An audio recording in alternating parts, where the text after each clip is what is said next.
October 15, 1945. A man stands in a prison courtyard in Fresnes, France. His hands are tied. His shirt is soaked, not with sweat but with poison he swallowed minutes earlier trying to cheat the firing squad waiting for him. He fails to die by his own hand. So the soldiers will finish what he started. This is the true story of how one of the most hated men in French history met his end, and why, even today, historians argue about what really happened in those final minutes. His name was Pierre Laval. Once, he was one of the most powerful men in France, prime minister twice over. But by 1945, he wasn't a leader anymore. He was a prisoner, a traitor in the eyes of his own countrymen, a man who had shaken hands with Adolf Hitler and signed his name to policies that sent thousands of French Jews to their deaths. This isn't just an execution story. This is the story of ambition, betrayal, survival, and a final act so chaotic that the firing squad itself didn't know if they were shooting a living man or a corpse. Stay with me, because what happened in that courtyard has been called one of the strangest executions in modern history. Before we go further into the darkest chapters of the Third Reich and the men who served it, hit subscribe, because this channel exists to show you the real, unfiltered history nobody teaches in schools. Turn on notifications too, because next week's video will shock you even more than this one. Now, let's go back to where it all began. Pierre Laval wasn't born a villain. He was born in 1883 in a small town called Châteaudun in central France. His father ran a humble inn. Nobody in that quiet village could have imagined that this boy would one day sit across a table from Adolf Hitler, negotiating the fate of an entire nation. But ambition has a way of rewriting destiny, and Laval's ambition was enormous. By his 20s, he was already a rising star, a lawyer, then a politician, climbing the ranks with a sharp mind and sharper instincts for survival. But here's the twist nobody expects. Laval didn't start as a right-wing collaborator. He started as a socialist, a man of the people. So what changed him? What turned a working-class advocate into the architect of France's darkest cooperation with Nazi Germany? The answer lies in one catastrophic year, 1940, when France fell. And Laval saw an opportunity where others saw only ruin. When Nazi tanks rolled into Paris, most French leaders panicked. Laval calculated. While his country burned, he was already thinking about power, about position, about what came next. And what came next would define not just his legacy, but the fate of thousands of innocent lives. Because in the shadows of that collapse, a new government was forming, one that would go down in history under a name that still makes the French flinch: Vichy. And Pierre Laval was about to become its most dangerous man. July 1940, France was on its knees. Paris had fallen. Millions of refugees clogged the roads, fleeing south with nothing but suitcases and fear. And in the resort town of Vichy, a new government was being born, one that would collaborate with the very army that had just crushed their nation. Pierre Laval didn't just join this government, he built it. In the National Assembly, Laval used every ounce of his political skill, persuasion, pressure, and quiet threats to convince French lawmakers to hand full power to Marshal Philippe Pétain, the aging World War I hero now willing to work with Germany. It worked. Democracy in France effectively ended that day, and Laval became deputy prime minister, the second most powerful man in the country. But here's the chilling part: he wasn't finished. He wanted more, and soon he'd get it. By 1942, after a brief political exile, even Pétain, his own ally, distrusted him. Laval returned to power, this time as head of government. And it was during this period that Laval made choices that would follow him to his grave. Choices involving trains, choices involving families, choices involving children. The Nazis demanded labor. They demanded resources. And most horrifically, they demanded people.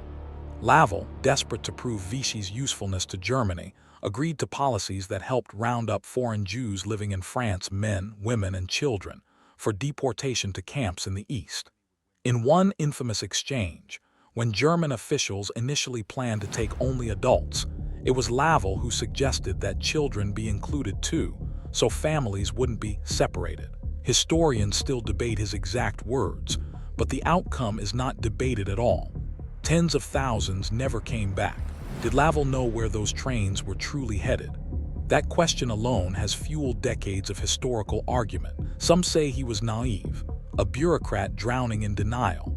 Others say he knew exactly what resettlement meant and chose collaboration over conscience anyway. Whichever the truth, one thing became certain.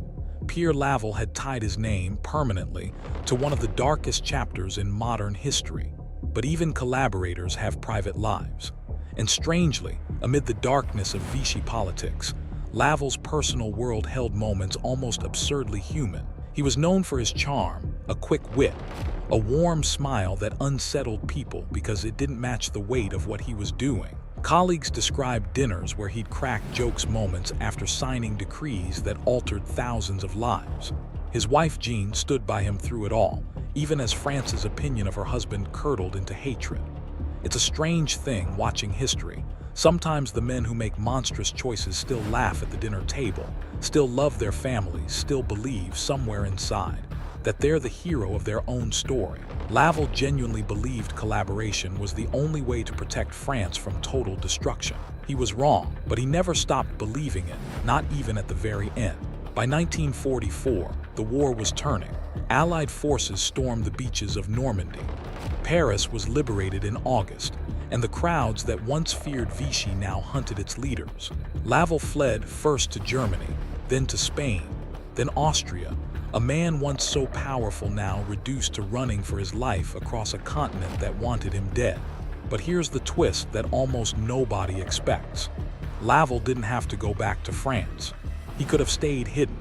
Instead, in a decision that still baffles historians, he chose to return believing, right until the end, that he could defend himself, explain himself, convince the French people that everything he did was for them. He was wrong about that too, because when Pierre Laval stepped back onto French soil in 1945, he wasn't walking toward forgiveness. He was walking directly toward a courtroom, and a countdown that would end in that Fresnes prison courtyard, exactly where we started this story. What happened in that courtroom, and in his final desperate minutes, is something you need to hear in full. October 1945. The courtroom in Paris was packed, tense, electric with hatred. Pierre Laval sat before French judges facing charges of treason and collaboration with the enemy. But almost immediately, something strange happened. The trial spiraled into chaos. Laval refused to cooperate quietly. He shouted. He argued. He accused the court of having already decided his fate before a single witness spoke. And honestly, he wasn't entirely wrong. The proceedings lasted barely a few days. Witnesses were rushed.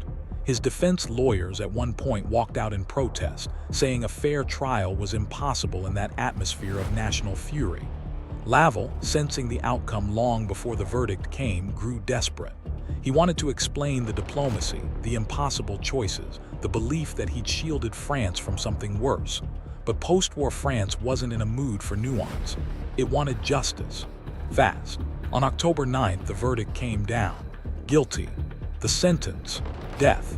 Laval had 6 days left to live, and what he did with those 6 days is where this story turns almost unbelievable.